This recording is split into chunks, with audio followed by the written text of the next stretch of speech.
Hello students, क्या हाल चाल। आज के इस वीडियो में हम लोग देखने वाले हैं सिगबड्डी ब्याज से रिलेटेड कुछ इस प्रकार के क्वेश्चंस कि जब क्वेश्चंस में अर्धवार्षिक दिया रहे या तिमाही दिया रहे तो उस टाइम पे हम लोग किस कॉन्सेप्ट का यूज करेंगे और क्या तरीका अपनाएंगे। इस तरह के क्वेश्चंस को सॉल्व करने के लिए एग्जाम में ये आता है और बहुत ही कन्फ्यूज करता है, दिक्कत होती है।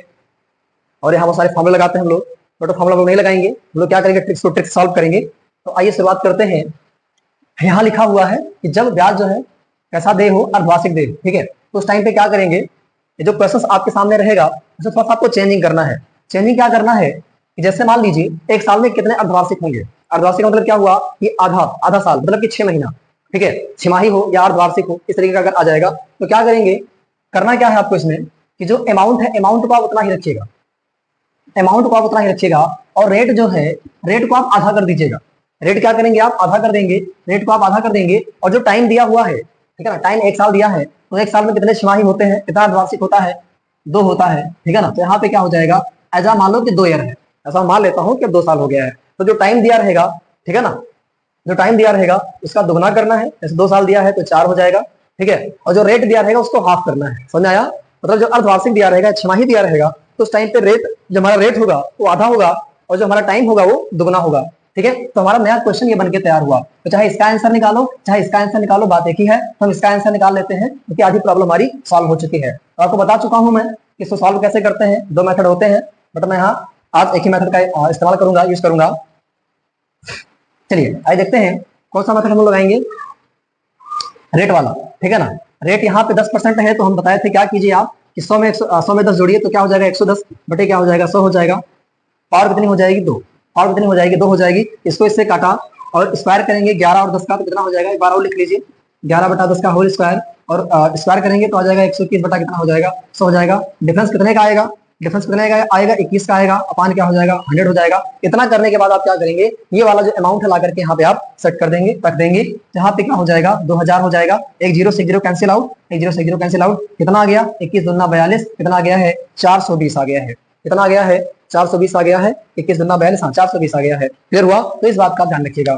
बढ़ते हैं नेक्स्ट क्वेश्चन की तरफ। क्वेश्चन है कि मूलधन दिया है तो प्रिंसिपल हो दिया है 8000 और रेट दिया है 10% और टाइम दिया है, ठीक है ना, टाइम दिया है 1.5 साल, ठीक है। तो इस बात का ध्यान रखिएगा। टाइम कितना दिया है, 1.5 साल, मतलब कि 1 साल और 6 महीने।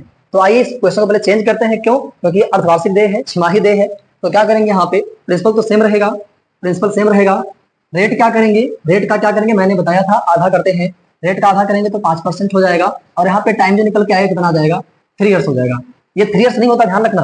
बस मैं उसको मान लेता हूँ कि मतलब जो हमारा क्वेश्चन था, अब नया क्वेश्चन हमारा ये बन गया है। तो चाहे ये लो और चाहे ये लो, ग्राफ एक ही है। इस बात का ध्यान रखिएगा, ठीक है ना। मैंने ऐसा मान लिया है कि जो हमारा नया टाइम आ गया है वो 3 साल है, उससे हम लोग लगाएंगे, ठीक है। तो यहाँ पर क्या करेंगे, लगाएंगे रेट वाला मेथड। तो रेट हम लोग सॉल्व करते हैं। तो क्या हो जाएगा, 105 बटा कितना हो जाएगा, 100। कितना दिया है, 3 दिया है। कोई दिक्कत नहीं है, लगा लीजिए, नो प्रॉब्लम। यहाँ पर क्या हो जाएगा, 21 हो जाएगा, यहाँ पे 20 हो जाएगा। 21 बटे क्या हो जाएगा, 20। इसका पावर करेंगे तो हमें लग रहा है 21 का अगर हम क्यूब करेंगे तो 9 2 6 का आएगा और इसका करेंगे तो आएगा 8000, ठीक है। दोनों का डिफरेंस निकालेंगे तो 1261 आई थिंक आएगा। हाँ, 1261 आएगा। अपान क्या लिखेंगे, 8000 लिखेंगे और मल्टीप्लाई कर देंगे इससे। तो हमें लग रहा है कि कट जाएगा पूरा का पूरा। कितना आंसर आया, 1261 आया है। कितना आया है, 1261 आया है। हम एक मेथड का और यहाँ पे इस्तेमाल कर लेते हैं। वो कौन सा मेथड है, रेशियो मेथड है।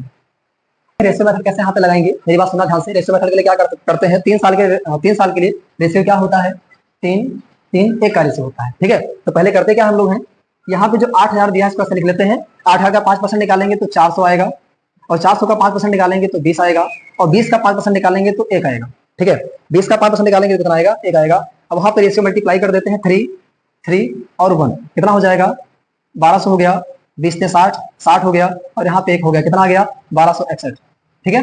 आई होप क्लियर हो गया होगा। अब बढ़ते हैं हम नेक्स्ट कॉन्सेप्ट की तरफ। फ्रेंड्स, यहाँ पर नेक्स्ट कॉन्सेप्ट जो हमारे सामने है वो है त्रैमासिक, कंपाउंडेड क्वार्टरली। इसमें क्या होता है कि जो हमारा रेट होगा, हमारा रेट होगा वो त्रैमासिक गणना में क्या होता है, तिमाही जब दिया रहता है। अर्धवार्षिक में क्या होता है, इसको 2 से भाग करते हैं और त्रैमासिक में क्या करते हैं, इसको 4 से भाग करते हैं। इस बात का ध्यान रखिएगा। तो मुझे एक बात बताइए कि 1 साल में कितने तिमाही होते हैं, 1 साल में कितने तिमाही होते हैं, 1 साल में होता है 4 तिमाही। 3 मंथ का होता ना, 3 मंथ का कितना हो जाएगा, 4 मंथ हो जाएगा। 2 साल में कितने तिमाही, 8 तिमाही। कोई पूछेगा 1.5 साल में कितने तिमाही, तो 1 साल में 4 तिमाही और और 6 महीने में 2 तिमाही, तो मतलब यहाँ पे हो जाएगा 6। तो इस बात का आप ध्यान रखेंगे। तो यहाँ करना क्या है आपको, अर्धवार्षिक में क्या करना रहता था, रेट को आपको हाफ करना रहता था। यहाँ रेट को आपको हाफ नहीं करना है, रेट को आपको 4 से भाग करना है, 2 से नहीं भाग करना है, 4 से भाग करना है। तो 20 बटे क्या हो जाएगा 4, और यहाँ पे पी जो रहेगा, जो अमाउंट रहेगा वही रहेगा, ठीक है। और टी हमारा क्या हो जाएगा, बताइए 9 मंथ्स में कितने त्रैमासिक होंगे, ठीक है ना, कितने कंपाउंड क्वार्टरली होंगे। तो यहाँ पे हम कह सकते हैं यहाँ पे 3 होंगे, तो हम मान लेते हैं कि ये 3 साल हो गया, सपोज दैट, ठीक है। मतलब हम मान लेते हैं कि ये 3 हो गया है। बाकी बता चुका हूँ कहानी क्या है, क्वेश्चन आपका यही है, थोड़ा फॉर्मेट चेंज हो गया है, ठीक है ना, थोड़ा क्या करने के लिए थोड़ा इजी बनाने के लिए। तो यहाँ पे हो जाएगा 4 पंचे 20, यहाँ पे 5 हो जाएगा, ये 5% हो गया। अब पहले हम लोग लगा लेते हैं, तो रेट वाला मेथड होता है, तो रेट सॉल्व करते हैं। यहाँ पे क्या हो जाएगा 105 बटे कितना हो जाएगा 100 की पावर कितना हो जाएगा 3, इसको काटेंगे तो 21 बटे 20 आएगा, की पावर हो जाएगा 3। इसको सॉल्व करेंगे तो कितना आएगा 9261 अपान क्या आएगा 8000 आएगा, 8000 आएगा। अब हम मैंने बताया था इसका डिफरेंस निकाला करो, इसका डिफरेंस निकालो, डिफरेंस क्या आएगा 12,600 का आएगा, अपान क्या हो जाएगा 8000 हो जाएगा। मल्टीप्लाई किससे करेंगे, तो प्रिंसिपल दिया हुआ है, जो प्रिंसिपल दिया हुआ मल्टीप्लाई कर देंगे। यहाँ पे 3 0 था, 3 0 कट जाएगा, और यहाँ पर क्या करेंगे 4 दूनी 8 और 4 क्या हो जाएगा 12। इसको सॉल्व करेंगे और जो हमारा आंसर निकल के आएगा वो हमारा क्या हो जाएगा आंसर हो जाएगा। तो क्या करेंगे 3 1 3, 3 6 18, 18 के 1 हासिल 1, 3 दूनी 6 7, और 3 1 क्या हो जाएगा 3, अपान क्या हो जाएगा 2 हो जाएगा। इसको भाग कर लेना, जो आएगा हमारा क्या हो जाएगा आंसर हो जाएगा। करना क्या है, कॉन्सेप्ट क्या है, तो त्रैमासिक दिया रहेगा, ठीक है, क्वार्टरली दिया रहेगा, तो हम करेंगे प्रिंसिपल एज अ प्रिंसिपल ही रहेगा। रेट में क्या करेंगे, रेट को हम 4 से भाग कर देंगे, जो आएगा हमारा नया रेट हो जाएगा। और जो साल दिया रहेगा या जो मंथ दिया रहेगा, ठीक है, उसमें देखेंगे कितने तिमाही है, ठीक है ना, कितने 3 का जोड़ा बन रहा है। हमने देखा कि 9 मंथ में, या मतलब कि कह सकते हैं 9 मंथ्स में कितने का जोड़ा बन रहा था, 9 महीने में 3 जोड़ा बन रहा था, 3 का 3 जोड़ा बन रहा था, ठीक है ना, 3 मंथ का 3 जोड़ा बन रहा था। यहाँ पे टी क्या हो जाएगा 3 हो जाएगा। मैंने यहाँ पे मेथड लगा करके इसको सॉल्व कर दिया है। आई होप अच्छा लगा होगा। अब बढ़ते हैं हम नेक्स्ट कॉन्सेप्ट की तरफ।